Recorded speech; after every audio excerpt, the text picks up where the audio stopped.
You know, sometimes you have to be conscious of the size of jig head you're using versus the size of the fish that you're trying to catch. I just ripped out with that little bitty hook on that smaller jig head. This is the same weight jig, but there's the difference in the size of the hook. Now with braid, I only tie an improved cinch knot. That's the only knot that I will use tying straight to braid. And it's because most of the braid have like a waxy film coating on it, and it'll let the knot come untied. If you use a loop knot,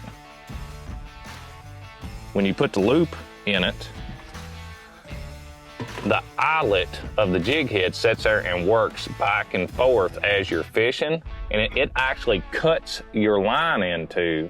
And with the improved cinch knot, the knot is all the way down on the eye, and it doesn't have that rubbing and that friction as you're fishing.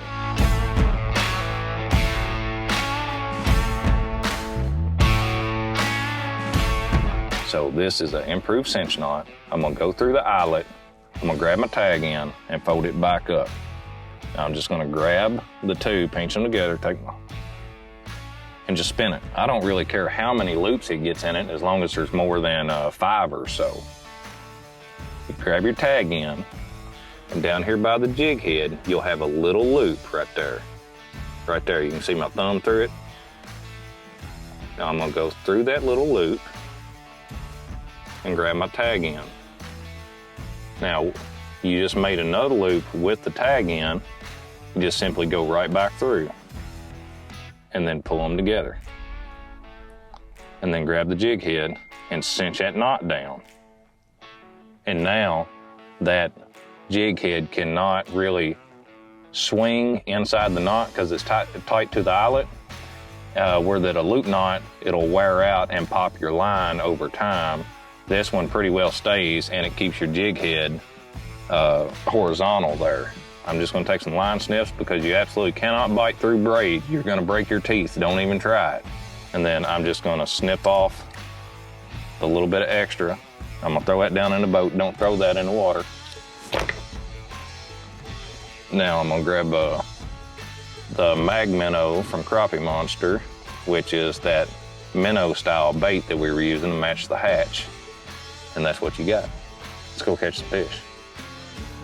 Here's a great tip for why you're losing fish on forward facing sonar when they go to the bottom.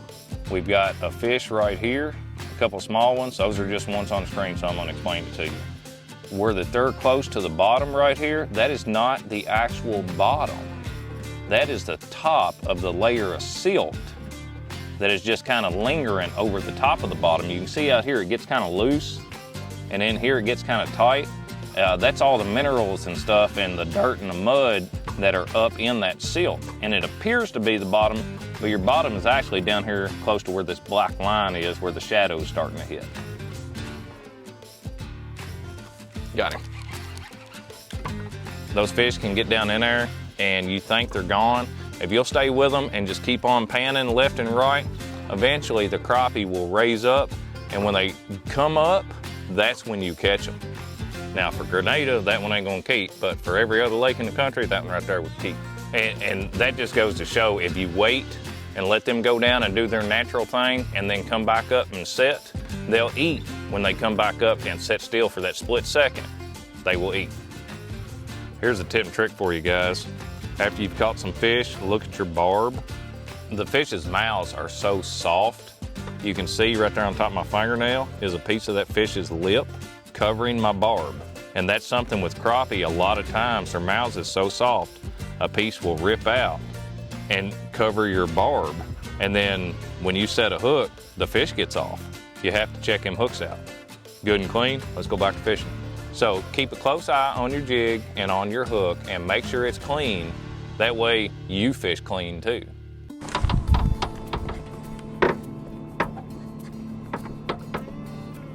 Oh my goodness. You can see the other shad, they get real nervous when they're around the fish and they'll start acting erratic. So you'll hear and see me popping this bait when I get down there close to him. I'm not really wanting it to jump up and down very far because I can see about how far that the shad are bouncing up and down. So all I'm doing is trying to mimic what it is those shad are doing. Oh, he come back and hit it. That fish is uncatchable. That fish is uncatchable. I'm gonna sit here and mill around for a minute and try to get him to stand back up. Right here's a little wolf pack of crappie out here together. There's 3 of them there. 2 of them are smaller, and that one right there is bigger. Right here at 10. I'm gonna try to drop down and get in front of his face to where that I'm already there when he swims up. And he did not like something. I don't know if he didn't like it or he just decided that he wanted to go the other direction. As you're popping it, a lot of times you'll see them react. And when they react, that's when you need to stop popping and just hold it still. I think that fish right there may be the one that ripped out on me twice.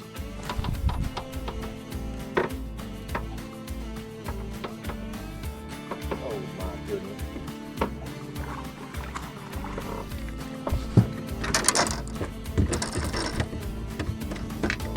That is a Grenada Lake giant. I've got a tip for you here, guys, on how to decipher what it is you're looking for on forward-facing sonar. The way that I knew that fish right there was a striped bass is the way that he swam up to my bait, because the striped bass, even out of the water, if you didn't see the coloring, they look fairly similar to a crappie, so of course they're gonna look identical on live sonar. When my bait comes in, and they come up real erratic and come back down and then come back up, that is a striped bass every single time. Or if you come up to a stump and you see the fish circling the stump, that is a striped bass. It's just one of the characteristics. And that's one of the things that you only learn from time on the water. Catfish, it'll swim with its head up a whole lot of the time as well, same as a crappie will. You have to look for the whip in the tail, and then you know it's a catfish, not a crappie. And that's how that I decide what I'm going to fish for and what I'm not as I'm scanning going through the water. That one was a big striker. Let's see what this one is. I think that one's big. See, he's running real erratic. He doesn't know, he acts like he doesn't know what he wants to do. That's a striker. Oh yeah, he got it.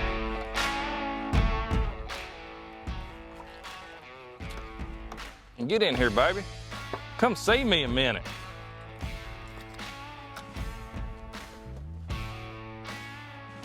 One of the things that I do is when the sun gets right and I'm fishing with the sun at my back, I still have to be able to see my electronics. So I came out with some glasses with less polarization to help you see when the sun's glaring. But a great thing to use is just an umbrella. This was $20 at Walmart. I had an extra pedestal. I cut the end off of it, shoved it down inside my pedestal, and now I don't have to worry about the sun, and I stay a whole lot cooler. Oh, honest he was. Another tip for you is confidence is key. It plays a huge role when you're catching fish. Now you're just gonna fish in the blind right here. The last time we saw that fish was right behind this stump. And when I pitch in there, I'll see my jig for a second, but then when it gets over behind the stump, right there, he's in my blind spot, so I'm just fishing where that I saw that fish at the very last time. So you have to be confident your bait is where that you think the fish was. And if you start second guessing yourself, that's gonna give the fish a chance to get away, because you're gonna be second guessing. You're gonna be dropping down, raising up, moving right, moving left, and that fish is gonna figure you out. So you have to be confident that you put that bait exactly where you needed to when that fish was in your blind spot. That just goes back to what I was saying, confidence is key. When I first seen it, it looked like a crappie, and then the mark, the outline of him got just a little bit different from what I like seeing. So I just dropped on him to keep him honest and stayed confident, closed the deal.